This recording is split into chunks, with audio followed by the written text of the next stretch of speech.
Hello and welcome to Farm Connections. I'm your host, Dan Hoffman. On today's program, things get spicy when we talk to Sam Hastings about his homegrown and homemade hot sauces. We follow that with a return visit by Shanna McCann of Simple Soaps for Simple Folks, as she talks about what it takes to make it as an entrepreneur. And the University of Minnesota Extension brings us a new best practices segment. All here today on Farm Connections.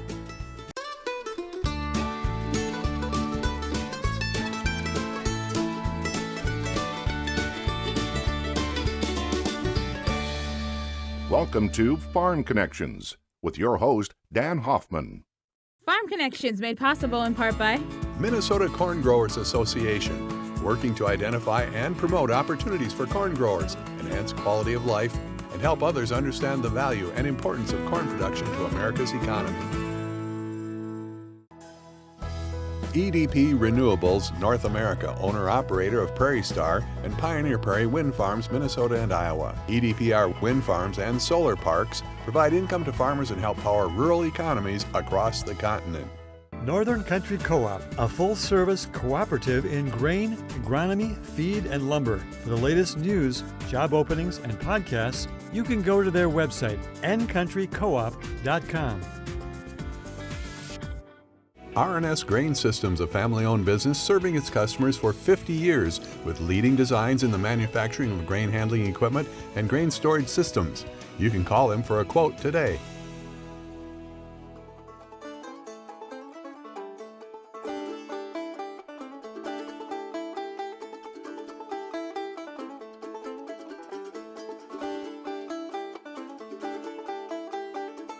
Welcome to Farm Connections. I'm the host, Dan Hoffman, and today we have Sam Hastings, food entrepreneur and chef.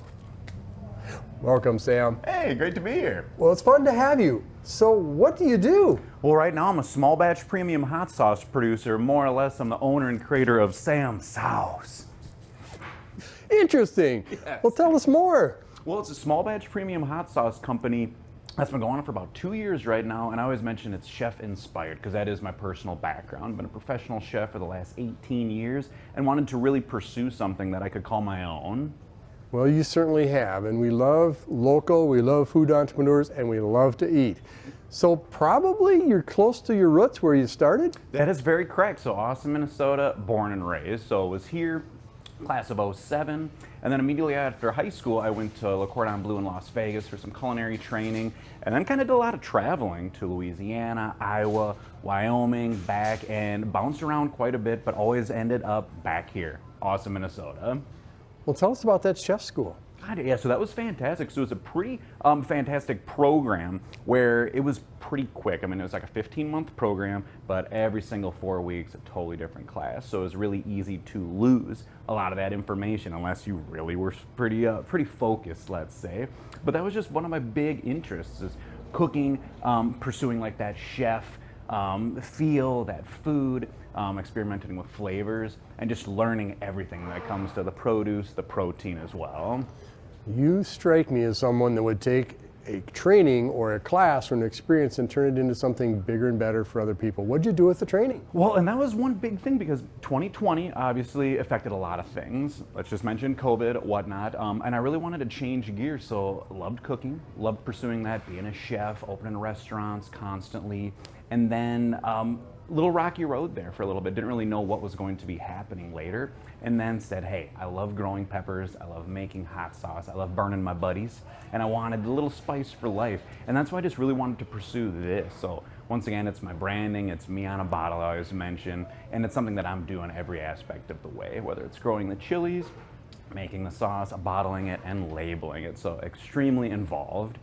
Well, it's certainly value added, and you've got a supply chain that's longer and bigger than just restaurant, just bottle, right? Yep. So tell us about how that growing season starts. What do you do and how do you do it? Well, and that's the difficult thing because we obviously Austin, Minnesota. I'm starting my peppers in late December, sometimes early January. Indoors, a lot of those super hot varieties take a very long time to fully mature. So I have plants right now that I started, like I mentioned, in January, that, you know, maybe like 18 inches ready to roll, but once I get those in the ground, they're still not really gonna produce anything of the variety that I would like until probably early August. So you really have to be ahead of the game, especially when growing those super hot, super unique chili peppers.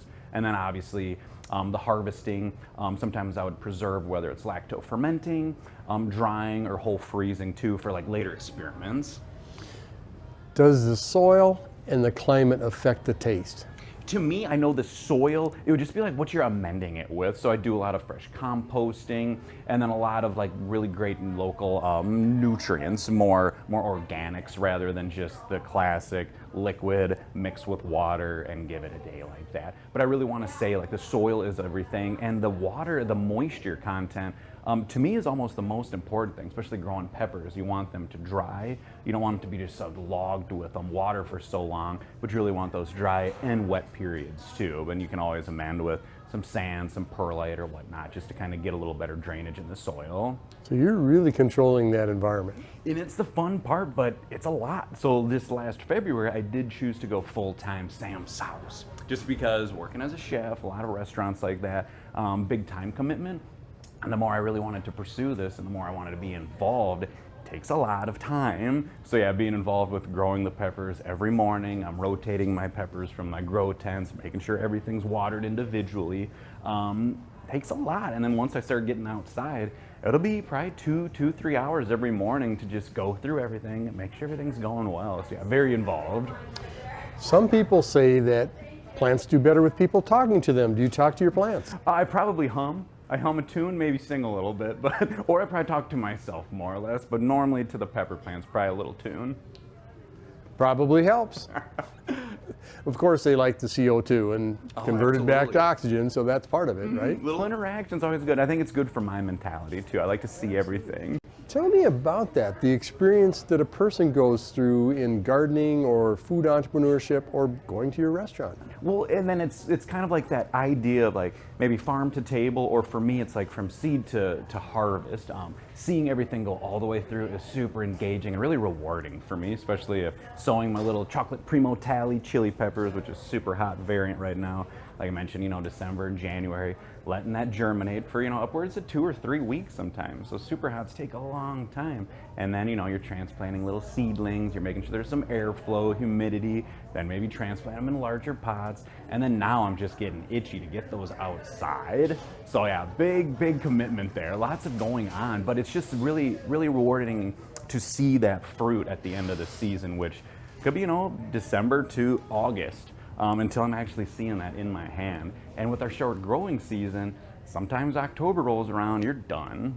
So then sometimes I'll either like chop the plants early, hang them in the garage upside down to kind of finish ripening, or I'll just have to pick and freeze like kind of immature peppers for, once again, maybe a little experiment down the line. Well, speaking of reward, our audience may want to taste what you're talking about. Do you have a website? How do we get your product? How do we get the taste? Well, glad you mentioned. I know Super Fresh here in Austin, Minnesota. They've been kind enough to always stock some of my hot sauce this year. Otherwise, website would be that samsauce.com, but I was lucky enough to purchase samsauce.com too. That'll redirect to my actual URL. So just samsauce.com, exactly how you think it would be spelled. In a restaurant where we might partake? Right now in Rochester, Hot Chip, they do a lot of collaborations with me. They're like a really fun chef-inspired burger restaurant, like an adult burger bar. Well, they'll do some collaborations with me, utilizing some of my hot sauce, as well as selling some for retail too. Sam, what drives you? What gives you the most satisfaction? Seeing customers enjoy the product as much as me, because once again, I'm making products that I enjoy. Very stubborn in that respect, because I'm making products that I really like. And if someone else enjoys them, I'm like, fantastic. But it is a product that I enjoy. I'm never going to produce something that's, not meant for me, not up to my standards. So when I look at the average person and they're just like, hey, this is great, I'm like, I think so too. I really appreciate that. To just see that enjoyment from them, because these are products that I use every day. Looking forward, what more can we expect? Always stay tuned. A lot of new sauces on the market right now. I'm actually doing a big collaboration with a local coffee roaster. So I'm going to be utilizing like a cold brew concentrate, possibly some locally grown black garlic, maybe some dehydrated orange, super hot chocolate chili. So I think there's going to be a lot of cool things, but getting the labels developed, the nutritional information, the barcodes, it takes time. Otherwise, I'd be banging out hot sauces all the time. Wonderful. Thank you, Sam. Hey, thank you, Dan. Stay tuned for more on Farm Connections.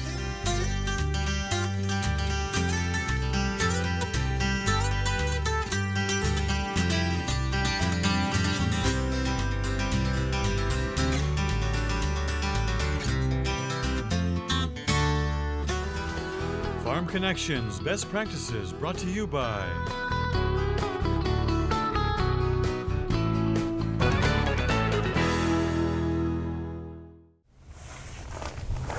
I'm Brad Carlson, Extension Educator with the University of Minnesota Extension in the Water Resources Group. I work a lot with soil fertility and water quality issues, and this is today's Best Practices segment.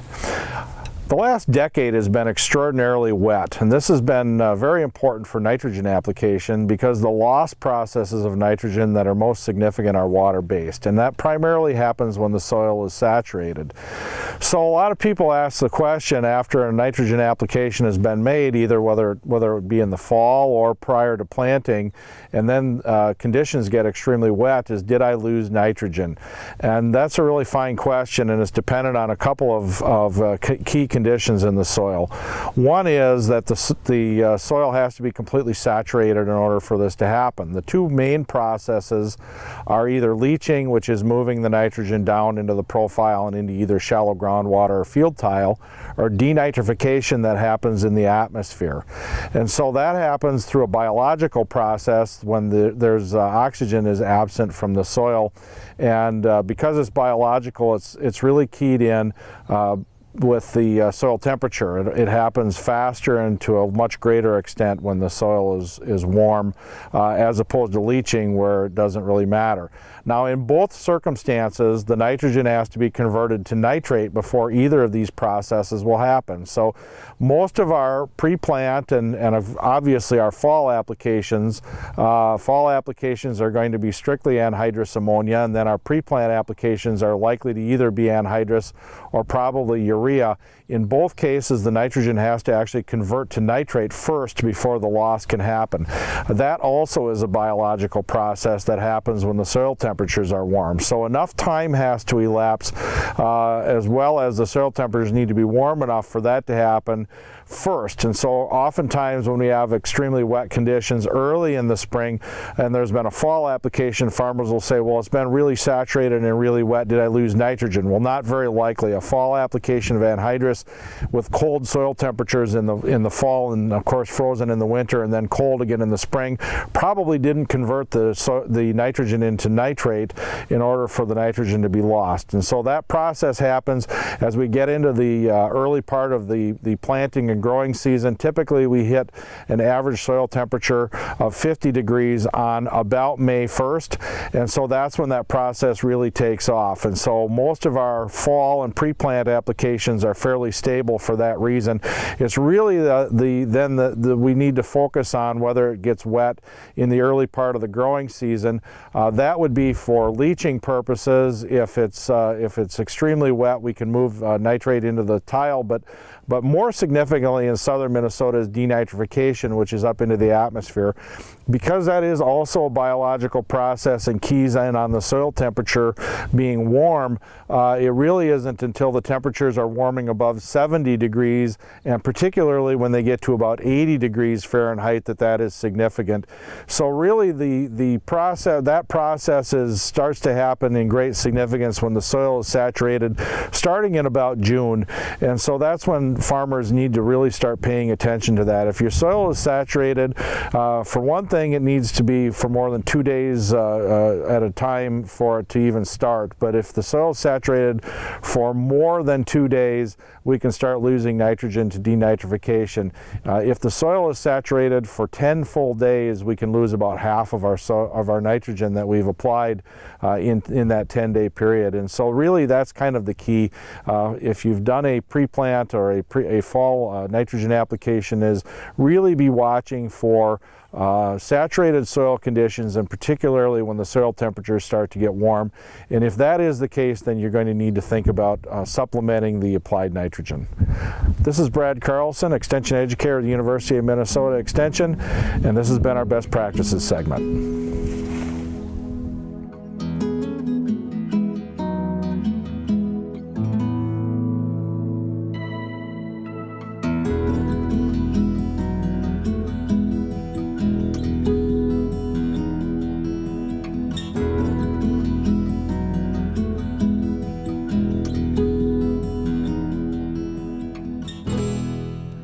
Welcome to Farm Connections. We're so lucky to have Shanna McCann and she's going to tell us a story about entrepreneurs.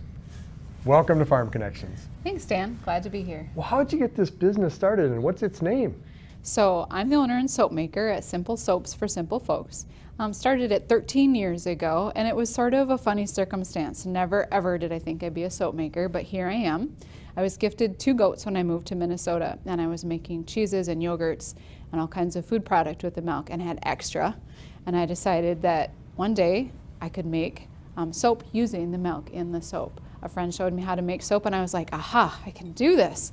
So I started making soap and gifted it to friends and family. I got into the Rochester Downtown Farmers Market, now known as the Rochester Farmers Market, and evolved my stand from lots and lots of produce and just a few baskets of soap to lots and lots of soap and produce now that I can't even sell if I bring it. Well, that's interesting, and you have a great following. Do. How do you market your product other than the farmers markets? Great question. So I do have a website. iGoatSoap.com is the name of the website. You can shop on there 24/7. That's one of the luxuries of digital life. I also have them in local area stores like the People's Food Co-op, Dwell Local in Zumbrota. And I reach out to my customer base through different platforms like Facebook, Instagram, Twitter, and I do send out e-newsletters, usually on a weekly basis, to my customer base. How crowded is it out there with entrepreneurs?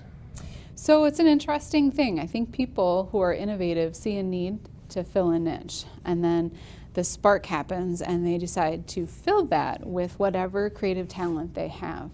And so for some people it can be in a life event that happens, some people it can be a product that's needed, whatever it may be.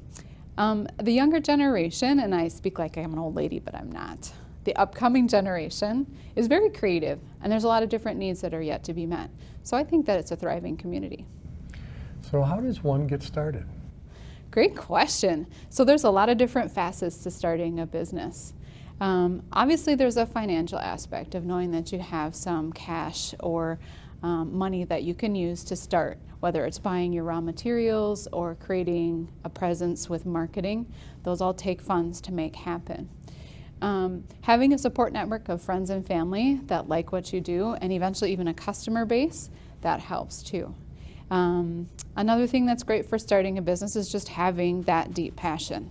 If you aren't convicted that this is what you're supposed to do and you're not enjoying it, you should probably not be doing it. Well, in a way, you've taken a model and turned it into vertical integration, because you start with the goats and all the way through the marketing product. Can you talk a little bit about that? Sure thing. So I actually have 10 goats at home. They're dairy goats, and during peak milking season I milk them twice a day. That milk goes into a freezer, and right now I have freezers full, which is a really good thing. During batching, I pull out the milk, I make the soap. That's all me. I'm a one-woman show with the batching. I do have some high school girls that will help with the process of trimming the soaps and boxing the soaps. But it's me from milking the goats, making the soap, pulling it off the curing racks, getting it set to go for the girls to trim, and then ultimately me standing behind a table at a farmer's market or an outdoor event selling the soap. And then you start all over again the next day. Right. Yes.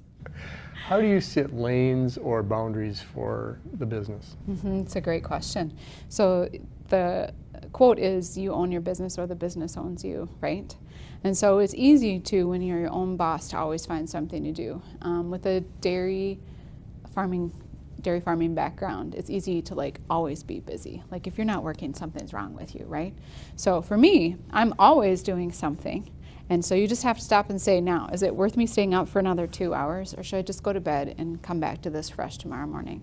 So you have to recognize where your own lines are so that you can maintain your health and your mental well-being too. Very important. How about lead time? Do you have to plan ahead for the end product? Absolutely. So I make cold process soaps, which means it takes 4 to 6 weeks to cure on the racks. And so when I'm thinking Christmas, I'm starting in August so that I have inventory built up by the time that Christmas arrives. And so, yeah, it's always, so if I run out of soap today, I will not have soap for another month if I run out of a scent. So I'm always projecting ahead. Well, we have some supply issues sometimes. Any problems getting products or packaging? Yes, so especially since the pandemic happened, acquiring raw materials with lead time on shipping is one thing, and then actually getting the product. For instance, I waited 4 months for my tubes for my solid hand lotions, and I have customers saying, when are you going to have this back in inventory, and where is this product? I would love to have it for you, but I can't make anything until I get these tubes. You could have picked a lot of raw products to put into your soaps, or you could have gone with a different product line. Why this particular product? Yeah, so I choose certified organic base oils because that's part of who I am. I grew up on a conventional dairy farm, but I did relief milking for certified organic dairy farmers. And I was married for a short time frame to a certified organic dairy farmer. And that's at my core who I am. I like what that means for the animals and the land and for sustainability. And so the certified organic base oils is one thing. The goat's milk is another thing. Those are like my spirit animals right there. They're like an extension of myself, creative, playful, and they're manageable for me. Just as a woman farmer, you know, dealing with a cow walking on you or smashing you, not always the best physically. If a goat gets sassy, I just pick her up and put her on the stand, right? So it makes a lot more sense for me to work with the goats. And then I'm a big believer in what goat milk soaps are. So there's fats, proteins, and vitamins in goat's milk that's great for your skin. And that's just the added benefit of the goat's milk in the soap. Awesome. Shanna, why is it important to support local entrepreneurs like yourself? The local ecosystem is really dependent on small business owners like myself. The dollars you're putting into our pockets or the small businesses in the area gets turned back into the community, versus spending it with a big corporation. Yes, employees get paid, but that's not going to your local community. Those dollars get turned over within your own local community. And if someone's curious, what's the website again, please?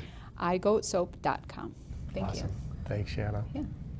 Stay tuned for more on Farm Connections.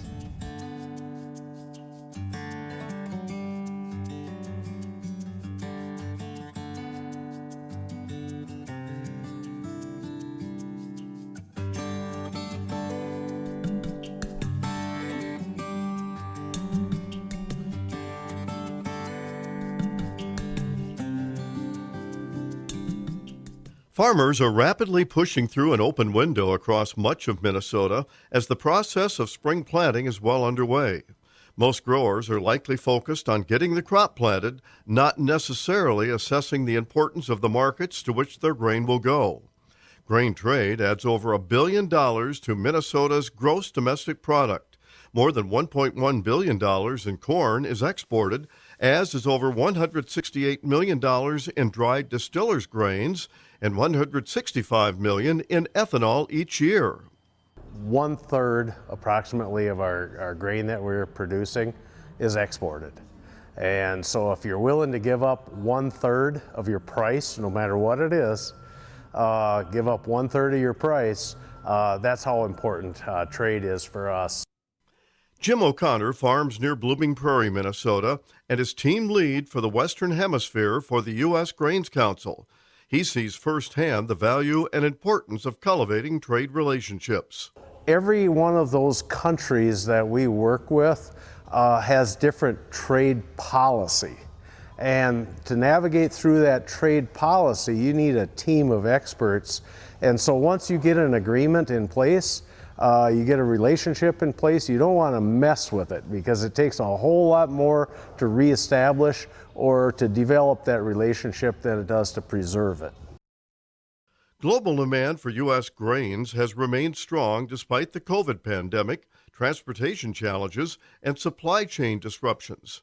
Carrie Siforith says that didn't happen by accident. We're constantly working with our staff around the world in these markets to make sure that the doors are open as best as we can for corn, barley, sorghum, and those co-products to be able to move into those global markets.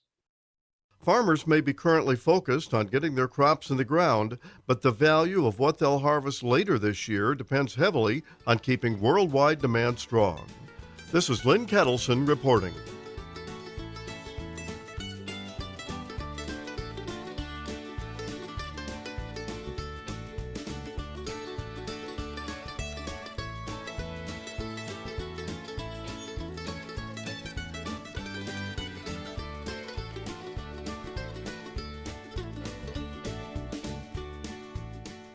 Building something from the ground up takes a lot of blood, sweat, tears, and in some cases, vinegar. Small businesses are not a small endeavor, but they help to provide a sense of community that keeps us all connected. I'm Dan Hoffman. Thanks for watching Farm Connections.